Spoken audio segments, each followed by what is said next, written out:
স্বাধীনতার মানে বোঝেন না। অর্থাৎ আপনি স্বাধীন, তার মানে এটা না আপনি যা খুশি তাই করবেন। অর্থাৎ যদি আপনার জন্য আইন প্রয়োগ বাধ্যতামূলক হয়ে পড়ে, তখন আপনাকে বুঝে নিতে হবে আপনি স্বাধীনতার মানে বোঝেন না। তার মানে আপনি স্বাধীন, আপনি অনেক কিছুই করতে পারবেন, কিন্তু অন্যের ক্ষতি না করে। ভারতের সাথে কে থাকতে যাচ্ছে? ভারতের সাথে আমরা থাকতে চাচ্ছি না, ভারতই আমাদের সাথে থাকতে যাচ্ছে। ওনাদেরকে বুঝতে হবে।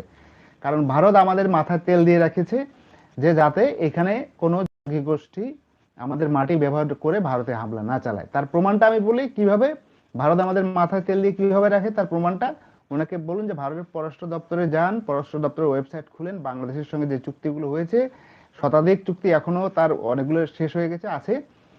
সবচেয়ে কম রেটে যেসব উন্নয়ন প্রকল্প ভারত আমাদের দেশে করেছে, মাত্র 1% সুদে, 1% মাত্র। সেটা কোনো দেশ এই এত কম ইয়াতে দেয়নি, 1% সুদে। আচ্ছা, বর্তমানে যে এই বাংলাদেশের ভিতরে রেল যোগাযোগের যে উন্নয়ন প্রকল্প কাজগুলো সব তো বন্ধ, এগুলো তো ভারত করে দিচ্ছিল। ভারত করে দিচ্ছিল এগুলো, তো ওনারা আসলে ওই জিনিসটা ব্রড এখনো বুঝতে। ব্রড গেজের লাইনটা করে দিচ্ছিল, যেটা